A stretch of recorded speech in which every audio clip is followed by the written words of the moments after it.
pleasure that I get to introduce an old friend of mine, Les Miller, who is here today to give grand rounds. And I was actually reflecting on this about how long you and I have known each other, and I think it's 20 years. I'm not that old. And so to sort of go through Dr. Miller's academic history, he's actually a native of Missouri and went to the University of Missouri, and then did his medicine training at WashU in St. Louis and his cardiology fellowship at the Peter Bent Brigham in Boston. And when he finished his training, he went to university and started really a top-notch heart transplant program at that institution. And it was actually that point that I met Les. As I was finishing my fellowship at the competing institution, I had heard that he had a special technique for doing heart biopsy that involved echocardiography, and we were still biopsying the fluoro. So I called my competition, and he was gracious enough to have me over to St. Louis University, and he taught me how to biopsy using echo. And I thought, boy, this is a great guy to actually sort of train another program to do that across town. He's going to compete.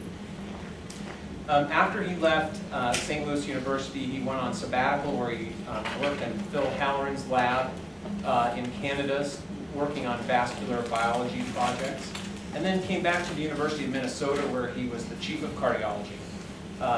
And after that stint, went to the combined program at Washington Hospital Center in Georgetown, where he ran the combined cardiology program at those institutions. And he's now the director of the Heart Institute at the University of South Florida. Les's career is fascinating. He's done a number of very interesting things. He's been a consultant for CMS and JCO, the NIH, FDA. He's a past president of the American Society of Transplant Physicians.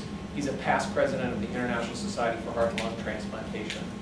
And it's been interesting to sort of follow his career because I think he's taken his interest in the management of advanced heart disease and begun thinking about other strategies to treat it beyond transplantation and mechanical circulatory support, which has really led him into this field of regenerative medicine and the use of stem cells in cardiovascular disease and beyond. And so it's really with great pleasure, Les, that you've been able to join us today. We've had a great time speaking with you and look forward to dinner tonight, but really look forward to your talk. Thanks for coming. Appreciate it. Thank you, Joe. It's really a pleasure to be here and really meet with people whose careers I've followed and accomplishments I have such regard for. In particular, I'll embellish Joe's comments a little bit that I don't know many of you see him graduated and then he did his early cardiology heart failure at WashU, but this is the ultimate battlefield promotion. You know, he was finishing and he had a guy who'd been there for a number of years and was pretty well versed in the field, and he was going to be his mentor. And about a month before he was to start his job in July, the guy said, actually, I'm leaving July 1 to go into private practice. And so here's Joe is just finishing as a fellow, and I think you fellows could perhaps relate that all of a sudden you're in charge making every decision and whatever. And there are few people who could assume the realm of a program of that size and scope and do such a fabulous job. And I'll embarrass him to say that, you know, it's been really gratifying to meet with so many of the national thought leaders, but I think it's very clear that Joe is, without a doubt, the national leader in the field of mechanical support and transplantation. So it's a joy to be invited.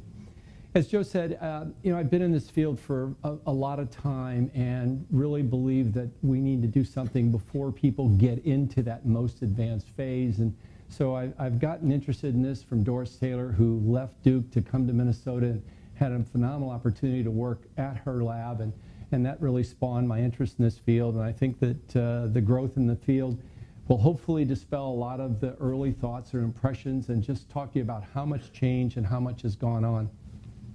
These are my disclosures. I have no significant financials. So let's define regenerative medicine. I think this really kind of does it. It's the use of stem cells and gene therapy to activate the body's native repair mechanisms to induce repair or recovery of damaged or injured tissue, organs, or vessels. And I think that's a broad, but I think you get a sense that it's not a cardiovascular domain. It's a biologic process of using the body's natural repair mechanisms. So regenerative medicine, there are really three forms, and the classic would be an organ transplant. That is tissue replacement, and that's a form of regenerative medicine, or you can have regeneration as we're doing primarily, which is using cells that we engraft, and that's the classic kind of regenerative medicine. But I think you're going to see a lot of attention now into the third aspect, which is rejuvenation, which is taking advantage of local progenitor cells that we activate. To get right into mechanism, it's clearly multiple. I think we've looked at a lot of evidence that we know that stem cells in particular have a very potent anti-inflammatory component. It's been used in inflammatory bowel disease. It has an immune stabilizing, both T and B cell activation is blunted in response to this. It has a lot of anti-apoptotic benefit, but probably the dominant role that we see now in most of these cells that we're using is angiogenesis. There really isn't much transplant the cell that differentiates into the lineage of a functioning cardiomyocyte, but I think it turns on native repair, and we're probably seeing native progenitor cell driven into that lineage. But I think that work has really confirmed, and this schematic hopefully gives you a sense of how I perceive this, is regardless of the injury and the damage that we give stem cells, and they really don't stay very long. 1 to 2% are still viable if you do iron staining or whatever to document their survival. They're gone in a very short period of time. Many estimates are 90% are gone within days to a week. So it's not that the cells set up when I first thought this, okay, so there's a new front wall and we transmitted, 200 million cells and that's what's going on. It's clearly that they're there for a very short period of time, but they turn on the body's native mechanisms of repair. And really fundamental contribution in this understanding was from Vic Zhao when he looked at putting cells in culture and looking at the supernatant and injecting that in animals, and it was as effective in the absence of any of the cells. So it's clear that this is a paracrine mechanism. The cells release a number of trophic substances that turn on native repair. So I think we could say paracrine is the dominant.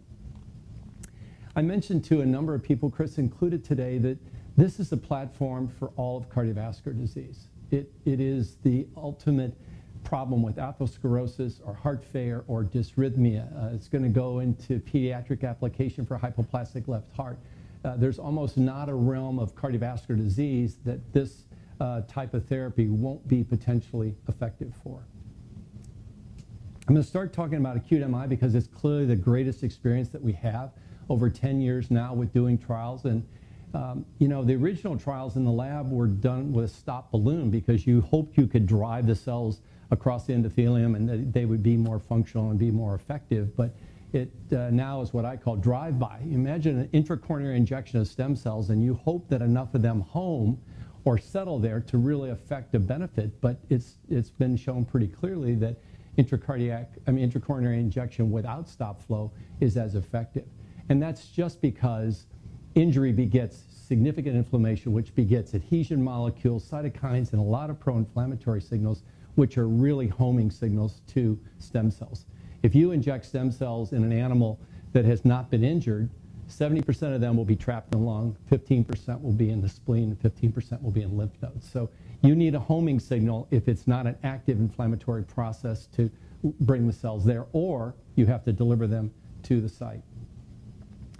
So in the process of the last 10 years, it has been almost exclusively using autologous, your own bone marrow cells. And this came from the long experience of bone marrow transplantation for hematologic malignancies, and people thought, well, where do cells come from? They all come from the bone marrow, and so it was pretty empiric that we would stay with bone marrow as the source. I think it's interesting that these cells are so multi-purpose and pleiotropic that whatever the stem cell gets out in the circulation, wherever it traps by virtue of homing signal, local factors drive the differentiation into that lineage. If you've got renal failure, if you've got a heart attack, if you've got a lung pneumonia, those cells will go there and they will become that organ-specific lineage. So local factors play a big role in that. But we're very interested in the mesenchymal cells primarily because that lineage is what drives skeletal muscle, cardiac muscle, endothelium, and smooth muscle. So all the components of the vasculature are of that particular type of stem cell. So there have been several recent meta-analyses with their own vagaries, but if you look at the totality of the randomized controlled trials in acute MI to date, we've had sample sizes that are certainly not ideally powered, particularly in comparison to pharmacologic trials, but they've almost always been autologous, which means they're safe. You know, that we literally do a bone marrow and wash the cells and give back either the entire bone marrow mononuclear fraction or the CD34 endothelial progenitor cells or CD133 smooth muscle cells, some fraction of the autologous bone marrow, so there's no adverse effect. But I think that when we looked at this was going to induce myogenesis and improve ejection fraction, it's really been pretty modest. I think that's the best word, is that some have shown no benefit, zero change, and some have shown 4 to 5%, but the average is 2%. So you went through having a bone marrow and you waited and the cells were processed, you come back again and you get the cells delivered, and yet it didn't seem to have the kind of benefit. It did seem like those with larger infarcts had more benefit, and you could say, well, maybe more cells actually home to the area of the infarct and affected more of a beneficial response. But it's been really a challenge. Why have we not seen better response to stem cell therapy in acute MI? We go back to data that Doris Taylor actually began demonstrating, and that is that if you take young animals, classic the young mouse, and you use almost any cell in an acute MI model, they all look very, very good. But when you start asking, if you take an aged mouse and looking at it, the response is really proportionally diminished with the age of the animal. And she also began to look at this in a clinical realm and has shown that there's a very linear decline in both function and number with advancing age. And I think there's a lot of work looking at what that's about, and maybe it's telomere shortening over time that may be responsible for that slow replication, but their function is also down. It's also interesting when we start talking about allogeneic cells that in everybody's lab, female cells are probably almost twice as effective as male cells. And now people have extrapolated that to say, is this part of the 10-year survival benefit that females have some survival genes and their stem cells are more functional? So that was preclinical. Let's look at clinical data, and this is data that's been drawn from a lot of bone marrow specimens for a variety of indications, but it's pretty clear that there is a very robust number. 1 in 10,000 cells in the bone marrow in newborns are a stem cell. And look how rapidly by the teen years and in each subsequent decade, the number of cells in the bone marrow go down. And so we have some data from the preclinical and the clinical realm that suggests that age may be a significant barrier. When you look at circulating stem cells, the decline is pretty proportionate.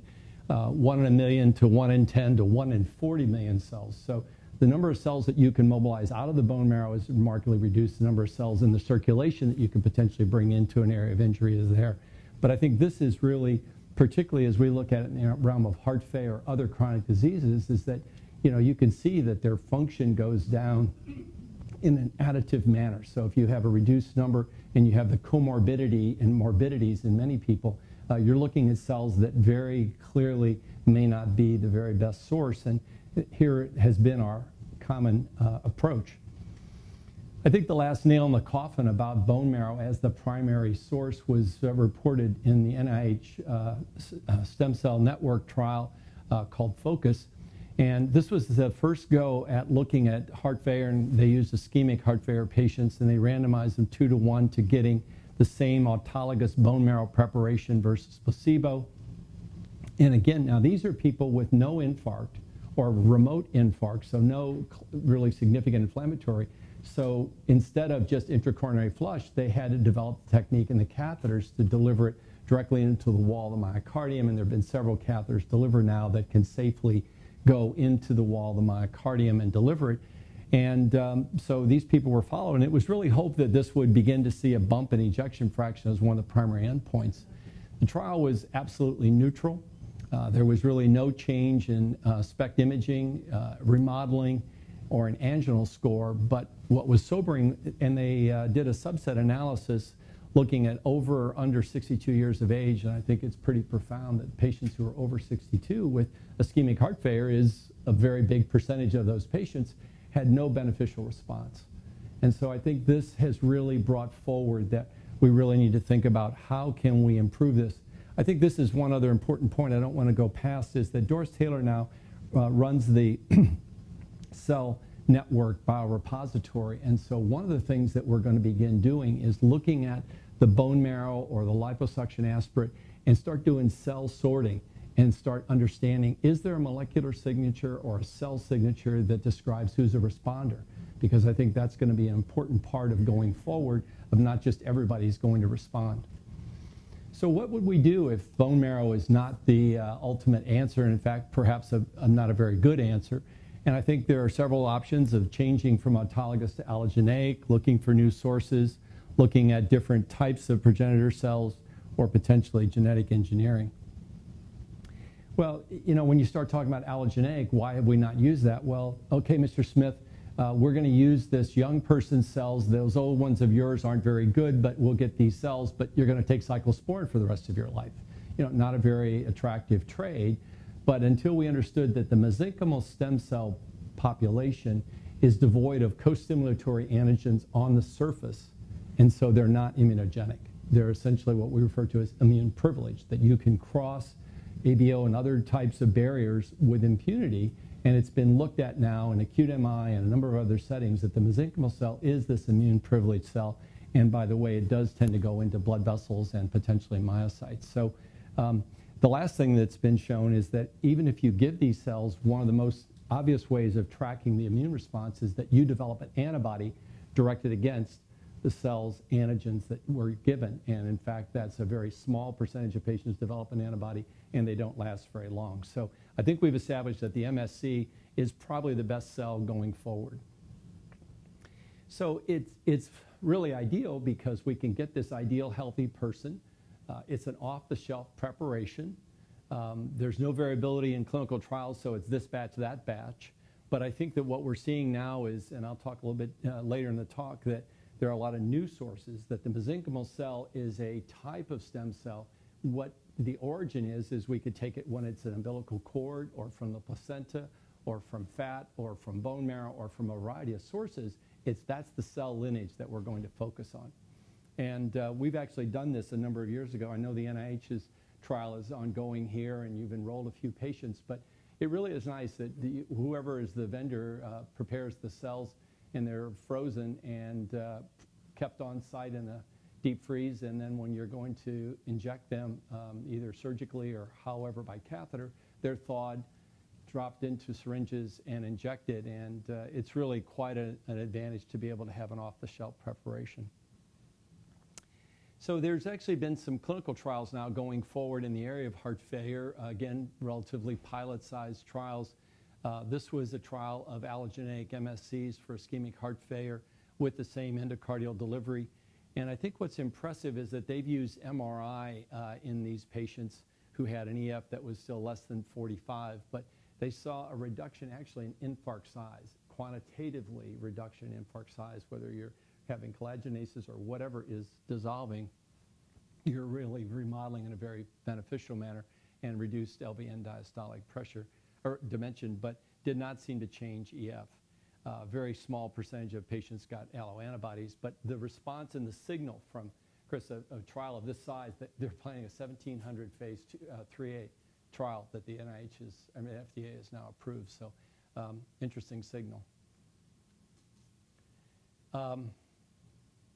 So the next question is, so what are the alternatives? And this is really probably one of the more important slides. If I showed you an original slide of source, it would be a small block of embryonic, because there are very few cell lines from embryonic lineage that are going on still. And bone marrow would be, you know, half of the slide. Now, this is the array that we have now, and I almost should have a block that says unknown, because we are clearly well into the field of umbilical cord. I'm going to talk quite a bit about adipose cells, trials of cardiac resident progenitor cells, genetic engineering, the placenta, and even now menstrual cells, which are so pro-angiogenic, have all become sources of stem cells. So here we are with that same unfortunate data showing what a rapid fall off in the number of bone marrow stem cells that are there with age. But this is a rather profound change, that when you look at liposuction aspirates over a large array of population. I think it's a series from over 5,000 patients, so it's for a variety of reasons. You look at adipose tissue in the range of 70 to 80 years of age, there are as little as 1 in 100 cells. We're talking 2,000 times more stem cells in the abdominal fat than there are in the bone marrow. And that's a pretty profound, why would that possibly be the case? Geologically, just trying to understand what there is, but it's certainly a protected environment and has become quite a reservoir. What happens in this preparation is that they add a collagenase and it literally dissolves away the fat tissue, and you're left with a pedicle of the resident stem cells in the fat.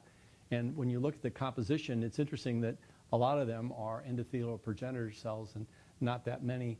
In quantity, they're really quite robust, but the percentage is not like this is driving an MSC type preparation.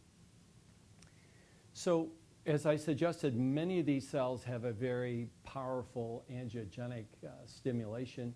These are cells that were delivered by endomyocardial into an area that was poorly revascularized, and I think you can see in this nuclear imaging that a good deal of the front wall really filled back in response to that. And with these pilot experiences, they did a trial of Acute Mi in Europe, and this is data at 6 and 18 months, and you're looking at change in infarct size, and I think you can see that this is now a reduction from baseline that really stayed out at 18 months as opposed to compared to placebo control. And this has led now to a phase 3 trial in Europe in Acute Mi with these so-called adipose-derived regenerative cells.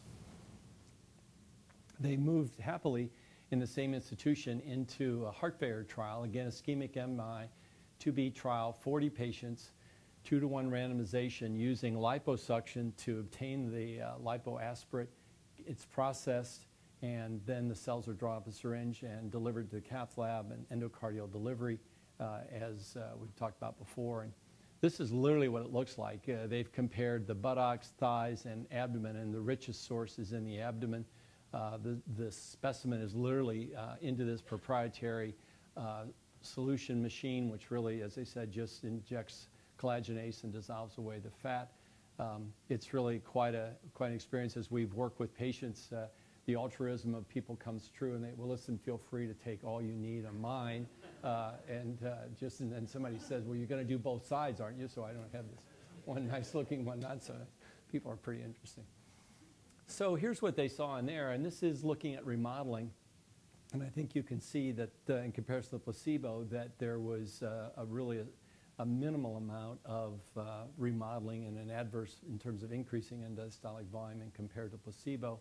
And I think really from a functional point of view, data that really caught my eye and I was talking about this morning is that these, in fact, were older patients and had a worse VO2 to start with, but after they got cells, the VO2 increased somewhat and had stayed stable at 18 months as opposed to the natural history of these other class 3 who were younger, who went on to almost cross the line of needing transplantation. So not many people willing to take on VO2 as an endpoint, but I thought a pretty encouraging bit of data. So the Athena trial, which happily is going to be started here with 2 of your local guys really directing this trial, which is this liposuction to obtain adipose-derived regenerative cells in patients with ischemic heart failure and deliver them by endomyocardial injection and follow up over time. So pretty exciting that you guys are getting in on the front end of that trial. So maybe for the third time, I'll remind you of this slide, but it's to talk to you about this really profound large number early on that are here in the early newborn phase where umbilical cords or placenta could be the source. And this is from a cell preservation, umbilical cord preservation company that's actually in Tampa, and their business is cryopreserving umbilical cords for the subsequent potential need for a hematologic bone marrow transplant or some catastrophic illness in their kids. And they keep these preserved over 20, 30, 40 years. But while you might think that that would be the major application, they're actually now being used in genetic disorders where there is a monogenomic illness. They can do that. But look at the application now. We're seeing umbilical cord trials coming forward now in stroke, heart failure, coronary disease, peripheral arterial disease, acute Mi, cerebral palsy, spinal cord, and autism. This is a very robust cell. It's so easy to obtain, and I think you're going to see this become one of the future sources of likely mesenchymal stem cells. So lots of good, easy obtaining this, and we think they may have the greatest potency and ability to replicate. Trials are in the planning phase in acute MI as well as heart failure. We just did a paper that looked at this in an animal model of acute MI, and it outperformed any other cell that we've had by comparison. So I think that that lineage, and you could use that as an allo source, obviously, has great promise. One of the things that has come new in the last 2 years is debunking another one of the major tenets of medicine, in that the heart is terminally differentiated, right? You have a given set of cells, and that was all fine until apoptosis was a proven entity, and said, well, nobody gets past 60 because you have this 1 to 2% per year decline in the number of cells in your heart. So the heart could not only hypertrophy, but it had to be capable of hyperplasia. So work in the last 2 years has really expanded the understanding that, as I suggested, that we can transplant and inject stem cells, and they will then become a source of multiplying what are probably resident stem cells. And this has now been proven in several groups in the heart, but also now in brain, kidney, lung, liver. Probably every organ has its own set of residents, such that when they're stimulated, they're lineage-specific driven. So you get cardiomyocytes and blood vessels when you turn on a resident cardiac stem cell. So this has really been pursued primarily by Eduardo Marban, who has found that when he does endomyocardial biopsies in the hearts of these patients, they form a ball or a cardiosphere, and they grow up fairly rapidly, but it requires a couple of weeks in culture. But those cells, by every assay, express troponin, express all markers, and function as functioning cardiomyocytes. So not a question of do they differentiate. So the early pilot trial was called Caduceus. It's been reported 31 patients. Same thing, an endomyocardial biopsy, and then they randomized 3-to-1 to getting cells versus placebo. And this is really where the provocation is. This is MRI looking at measuring infarct size, not just reducing end diastolic volumes, but actually reduce scar mass in response to given these cardiac progenitor cells, and a lot of remodeling and EF. And they're now going from that to a, interestingly, that was an autologous, the patient's own cells, and they believe that the field has moved so much toward allogeneic. Their new study called All-Star will start using a perfect allogeneic, ready, off-the-shelf preparation. So I want to talk to you just a little bit about what I think are the new approaches in this field. I've tried to give you a sense that the actual first application of this was in the MAGIC trial, in which cardiac surgery for bypass surgery was done using skeletal myoblasts, and the surgeon was given a supply of skeletal myoblasts and injected them by needle epicardially. And that trial obviously had promise. Intracoronary became the typical route. The mesenchymal stem cell is a very large cell, and so rather than include the microcirculation, it's given peripherally in the setting of an acute MI. And then these endocardial, and I talked to Skylar about there's actually a catheter that has a needle protruding through the wall that perforates the coronary artery and injects, this was a gene product, directly into the myocardium. But I think that the future that's exciting is coronary sinus, and the EP guys could give us a lecture on and approaching the coronary sinus. But it is certainly the confluence of all the venous circulation, and it turns out that the body, we learned this in pigs, could tolerate 60 minutes with absolutely no adverse hemodynamic or electrical instability, largely through the thespian veins. But imagine that we could occlude the coronary sinus for up to 50 minutes with complete safety. It's been shown.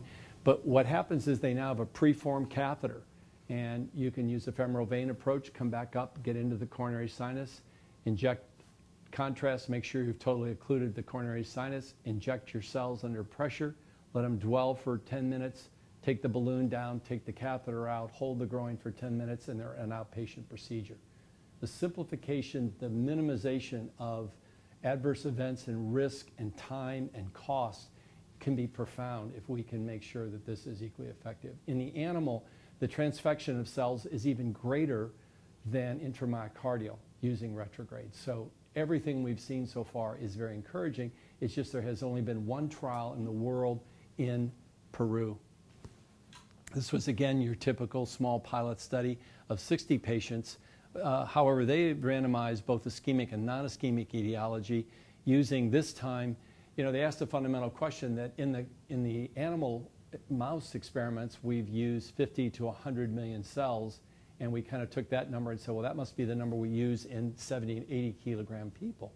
And so Amit Patel said, okay, well, let's scale this up appropriately. We need 4 to 5 billion mononuclear cells. So this is a company that uses the entire bone marrow mononuclear fraction, but in a very large number.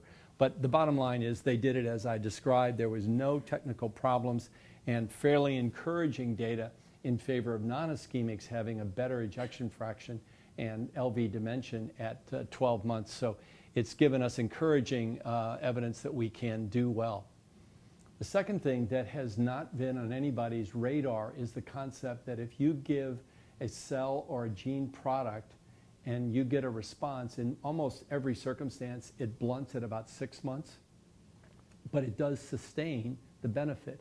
So what if at 6 months you gave a second administration and they got better, and at 12 months you gave a third administration? There's no reason that you've exhausted the benefit of local resident stem cells and the mechanism by which these cells or genes are effective. And so I think this is a study that's just so ready to be done and proven that it really has benefit.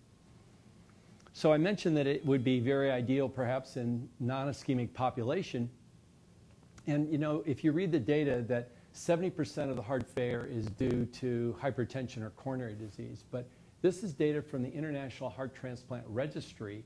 And I think it makes a pretty profound case that, in fact, the majority of patients in the age of transplantation, which now goes out to 70, is by far non-ischemics. Ischemic etiology is present in only 37% of the patients undergoing heart transplantation around the world. This is North America and in Europe. So that you can't ignore, and all these trials are from, because the ischemic model is such a sure model that they immediately go to patients with ischemic heart failure. But to ignore the non-ischemics is, I think, a real miss, because if you look at data from indoor non, if you do a biopsy on people with non-ischemic heart failure and look at every assay of functional pressure volume relationships, any kind of marker, that cell is viable and quite effective. It's the environment they're in. And the question is whether there's a microvascular component driving a lot of this, because there's been success in one trial from Stanford using CD34 endothelial progenitor cells in non-ischemic heart failure, and they showed a 7% improvement at 5 years in the non-ischemic heart failure patients that got CD34 cells. So the question is either CD34 is needs to be the priming, or that there really is a major vascular component that is reversible in people with non-ischemic heart failure. But great concept and hypothesis to test. So I want to finish with the flip side of this, and that is gene therapy. And by far we've seen, and a lot of work has been done in 10 years on stem cell, but I would submit to you that the gene therapy concept may be as effective as any stem cell that we develop. So as I've tried to say, stem cells work by paracrine mechanisms. They turn on local repair largely by gene stimulation, but if you have targeted genes, it has a chance to do the very same thing, turning on the upstream regulators. So I don't mean to be redundant in this incredibly expert audience, but when you look at heart failure models and look at molecular analysis, there are a number of particular genes, largely calcium handling proteins, which seem to be most correlated with cardiac systolic dysfunction. And similarly, gene transfection has recovered that function. So SERCA2A was the first of the major reported abnormalities that was found. And when you look at knock-in and knockout, it confirms that there are particularly important. But more recently, there's been genes that really direct stem cell mobilization, and they're another particularly ideal target. So the concept is that these genes can stimulate the critical upstream signals to lead to endogenous repair without stem cell delivery. So most of you are aware of the tragedy in Pennsylvania more than 10 years ago now, which a person with a monogenomic hematologic disorder was set up to get that gene back. And at the time, the concept of giving naked gene was not very popular. And so they realized that several viruses complex very readily with naked gene. And so the virus that was most cardiotropic and most effective at binding was adenovirus. And so they gave adenovirus gene to this 17-year-old. And unfortunately, they realized that also one of the most effective ways of inducing heart failure in an animal model is to give adenovirus and then develop a significant myocarditis. And that's exactly what happened. And this young man died at 5 days of fulminant myocarditis from the adenovirus vector. That stopped the field for over 10 years. There hadn't been any gene therapy done at all because they thought, well, you had to have it tied to something. So genetic engineering has gotten to a non-replicating adeno-associated virus, and so you could use that vehicle, but I'll show you that we now can give just the naked plasmid with no vector and equal effectiveness. So I think the field is really stable and ready to move forward without any, because these are all human genes, right? I mean, the genome's been mapped. We know exactly the amino acid sequences, so we can replicate this with complete immunity of any reaction. So I showed you the number of cell sources. Look at the number of genes that are really about to go, and I put stars by those that there's already been clinical trials ongoing in heart failure with just using a single gene therapy. Neuregulin is a not very well-known gene that had a trial of 350 patients in China with a significant survival benefit, and the FDA allowed them to stop after they enrolled the first 40 patients and moved to a 3A. So this field is moving very rapidly. The SERCA2A, as I talked to you about, has been tried in Europe, and it looks encouraging. And SDF is now in clinical trial, in a trial called Stop Heart Failure. But again, other calcium handling proteins and signaling, certainly the really impressive results in the setting of acute MI that Vic Zhao is now working with his smart gene hemoxygenase. But I'll show you some data from Doris Taylor using HIF-1 alpha, an anti-hypoxia factor. So again, I think you're going to see not just the SERCA2A, but also phospholamban as another calcium handling protein target.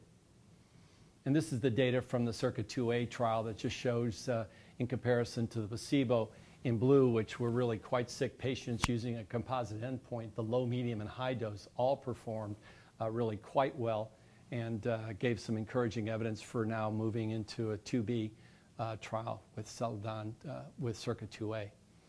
But I'll conclude with the SDF1 gene therapy. This is probably one of the more important upstream regulators. It is very effective in anti-apoptosis, anti-inflammatory, and mobilizes stem cells from the marrow and the circulation. It's been shown in a number of different models. It's important that it's not constitutively expressed in normal myocardium. So it's a response to acute injury and triggering all these beneficial responses. So we looked at paired specimens.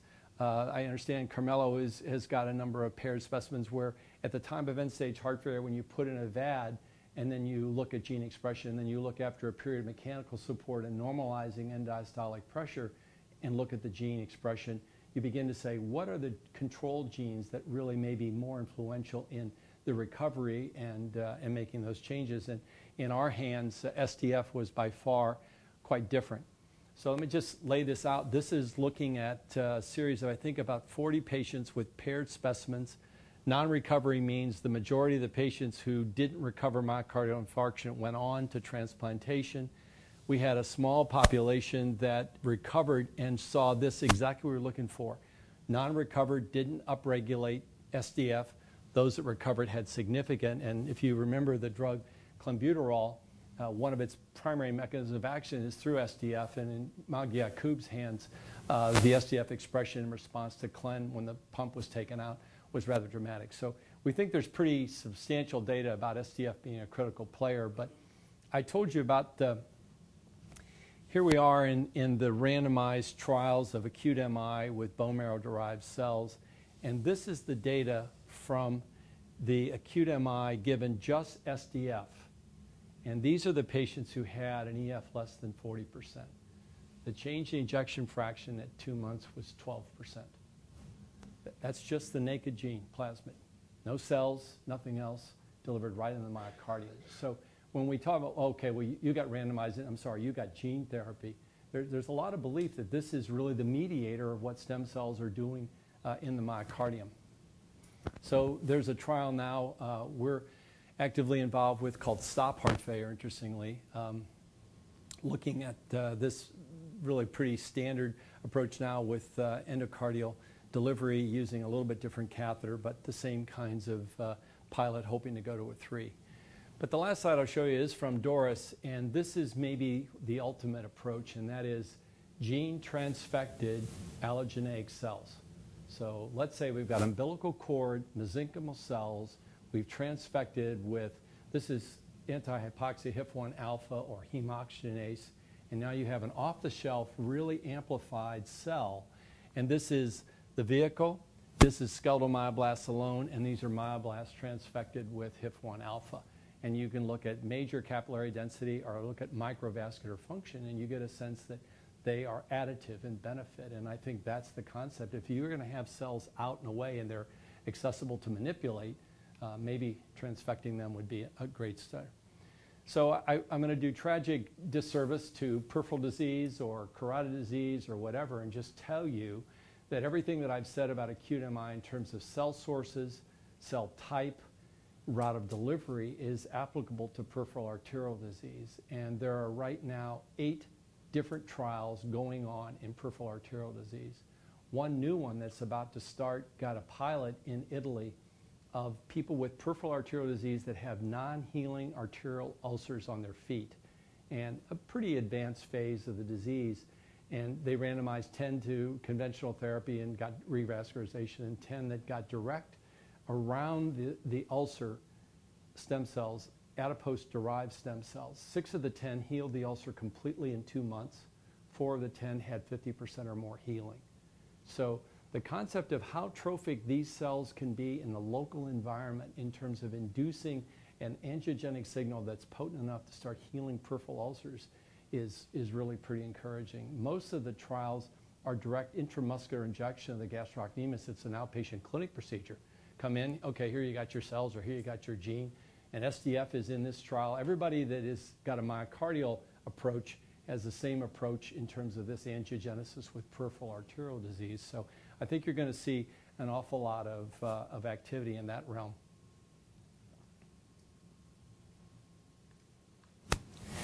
And that's the list of all the vendors going. So I'm going to conclude with this, and I think that all of this incredible heart failure expertise that's here, I think would agree with me on a number of fronts, and that is that the side effects of our conventional heart failure drugs are in the realm of 15% that cause people to withdraw from studies in almost all the drugs that we've used. There are no side effects in that realm because it's a single point of delivery. The only side effect possible of stem cell or gene therapy delivery is that you perforate the myocardium, and all these catheters have a really pointed needle that's 4 millimeters, so if the wall is at least 5, you almost can't get past that or have that, so it's a single point of service. No hemodynamic effects of any of these cells, particularly in the heart people. Genomic effects, we don't see anything that we know just yet. I think the age effect is something we're going to really pay real attention to and how to get around. No long-term side effects. Only, as I said, the 1 hour of delivery safety. But here's a concept for Joe and all the heart failure guys is, what about compliance? What about if this could be particularly applied to the recurrent admission population to say that I can give you something that doesn't rely on your compliance, and what if I keep making you a little bit better and a little bit better thinking about the young non-ischemic population that keeps coming back in and in and in? Could this be a therapy that could really have an economic impact? And I think that study is just waiting to happen. So compliance is a big scalability. If we could do this by retrograde coronary sinus preformed catheters in about 40 minutes, you could take this to third world countries. This is something that could be done with a C-arm with minimal technical expertise. You could train mid-levels to probably begin to do this because there's no dysrhythmia that's been seen. There's been no rupture of the coronary sinus that's been seen. So safety, cost, ease of delivery, scalability, If you give a gene, it's a completely off-the-shelf preparation. If you say we're going to all give allogeneic, so you do your allogeneic prep and you ship it and send it. But I think that that's one of the real important parts of this therapy. We can't put VADs in India. We can't put VADs in all parts of China and South America and stuff. So we really need to get into a field where I think we have a chance to make a big global impact. And as I put down here, the new agents, I hope I've given you a flavor of how rapidly this field is moving. So the last slide is I think we're learning to harness, I don't think control, but harness and utilize the body's native natural repair mechanism. It is, as I said to several people today, I feel like the hammer and everything's a nail, but I could show you the slide of inflammatory bowel disease, acute renal failure, Alzheimer's disease, chronic obstructive lung disease. I mean, it's extraordinarily encouraging, the application of how this fundamental biology can work, and just a very rapid transformation in what we've done and what we're hoping to see. So that's my look at where we are in this field, and I hope maybe I can answer some questions. Thank you.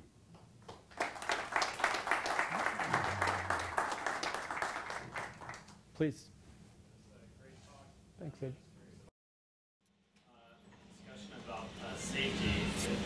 It seems a little early to talk about safety when most of the studies haven't shown or have really been long term, and anything that has been shown to perturb the biological system, it does potentially change the safety risk. And also just some of the concerns that some of these preparations and how they induce things actually may change myocardial structure, may change how cells interact, actually put people at risk for arrhythmias. It's an interesting question. One of the areas I didn't really talk about today is data from both STF, it doesn't know the vendor, but also with CD34 stem cells for induced ventricular tachycardia, a significant problem. And now a group in Buffalo is working with atrial fibrillation in terms of the anti-inflammatory or the positive benefit as a direct anti-arrhythmic therapy. So in terms of setting up an environment, it has, I think, all of the anti-inflammatory properties would be very conducive to not worsening a dysrhythmia, but I couldn't agree more. The proof's in the pudding, but both in animal models follow for some period of time, and in the collection of what we know in clinical trial, and we're modest-sized trials, but there really hasn't been any direct relationship with the procedure, because we think that most of the effects would be seen. All these people are kept for 24 hours. We've got ultra monitors, complete documentation of pre and post arrhythmia and long-term interrogation. But you're right. Whenever you change something, it's an unintended downstream effect. But at least what we see thus far, autologous is, I don't think there's much question. You're just giving them back to their cells. So it's when we get into the allo or other products that'll have to be proven. But I think in comparison to what we know with drugs, it looks pretty safe. Yes, Chris. Les, thanks for visiting with our faculty today in this overview. One of the challenges that we face in this field is really sort of proper development through phase 2, and that is understanding dose, understanding cellular and engraftment rates, and how do you make the decision to go from phase 2 to phase 3. You showed an example where a group is taking 30 patients and going to 1,700. That's just an act of faith. There's no way there's a signal that they're acting on. But in drug development, we try to study several hundred patients. We have 3 doses. We have some surrogates that we sort of believe in. Why do you think the field hasn't gone in that direction and really studying dose more properly and having a better understanding of the engraftment rates? Most of these have had a 2A, maybe it's 20 or 30, but they've kind of come to a comfort zone. It's not the classic 2A drug trial where you've got 60 in each arm and you really are comfortable in that regard. It is the limitation of the field thus far is dollar capital investment and the ability to scale up to sizes where that signal is pretty secure and you're comfortable. Now you go to a 2B and make sure that you're really comfortable. I can't speak to how we can make that better. I think everybody is astounded that this company is going to go to that big a trial. but I think they're just taking a leap of faith, and we've got one big vendor to make it go in that hour, and then they'll be way ahead because that's a 3A trial, and they can be commercialization. They hope to be enrolled completely and have the 1-year data in 3 years. So that's why I said we're on the threshold of taking a look now at trials, and the autologous stuff, the FDA has been really pretty sympathetic that doesn't seem to offer any downside. The gene stuff looks pretty inert in terms of causing a lot of safety issues. So I think they'll allow them to go through a 2A, 2B process with fewer patients than would be usual. And that's our whole, hold them to a pretty high standard. We can't just say, this looks really wonderful, it's the body's response, and not do the same diligence. But I think it's where the field is. It's a very appropriate comment. So in the same lane of cellular engraftment, lack of specificity and efficiency in gene transfer continues to be a killer seal of the field, as you may know, regardless if it's gutless adenovirus or AAV or lentivirus. What efforts do you think that need to come up in the future from the scientific community to increase the amount of specificity? Because in vitro and even in small and large animal models, the results are pretty mediocre, and the fact that you cannot test gene transfer in humans, it becomes a little hard to understand the data. Well, I think that's why this direct intramyocardial injection is really trying to get around that big potential hurdle of really delivering as many cells. I didn't talk about it, but there really is a lot of work going on in hydrogels that can enhance the survivability of the cell and stay longer, therefore maybe have more benefit, more transfection, whatever the agent is contained in the hydrogel. So there are a lot of strategies moving in that direction, but I think if you look at viral transfection in animal models, they've been pretty clear that you really don't seem to see much of an escalation until you deliver it right into the myocardium. That the transfection then maybe 70–80%. It's not as 3 months out, but it looks like you get the initial trigger to again turn on, just like the cells are gone. If the gene is transfected and turns on the local regulatory process, it probably is enough. Yeah. Thanks for coming in a busy day you had today with us. Can you speak a little bit to how the field is moving with regards to cell labeling? And to me, always kind of interesting when Doris was here around not knowing about the issues about cellular embolization, how long these little cells last, are you just creating an inflammatory condition? I think a lot of that could be addressed with a strategic approach to cellular labeling and sequential imaging. How is the field kind of leading in that, innovating that area? There's been a lot of work trying that. In most animal models using typically iron labeling, which is pretty easy to follow, and NMR is really very easy to tag those cells. It gets to be a gamish that those cells now are taken up by macrophages, and now you're not looking at the transplanted cell. And that's why I said we don't have the good human data to look at using gender mismatch, so you really know those were transplanted cells versus local cells and what goes on in that regard. It is, again, another one of the real limitations in terms of being secure about what happens with cell fate and viability, but at least in the animals and in what we do know, in almost everybody's hands, that 90% are gone in a week. So they don't stay, whether it's hypoxia, local trauma, what goes on. Those cells are not in a viable environment, and whatever they do happens pretty readily. Yes, Joe? Les, thanks for coming. That was a great talk, and I think you made a very complicated topic very understandable. I'm very excited about the idea of adipocyte-derived stem cells, because I think we'll have plenty of stem cells to provide someone who wants to get them. Yeah. Bay Shore first, you want.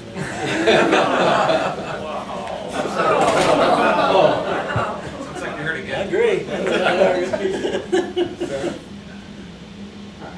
I'm good for a search.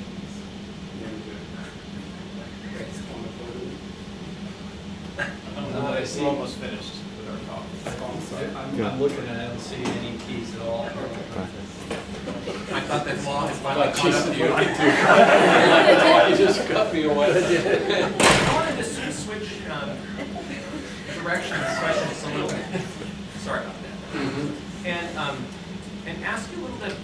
program development. I think that we recognize this is a bit of a hole in our heart failure portfolio. We've sort of dipped our toes into this a little bit, but we've thought a lot about how one might develop a program in stem cell / gene therapy. What if one wanted to make a more substantial investment? What does that program look like? You know, in 2013, does it require the recruitment of stem cell biologists?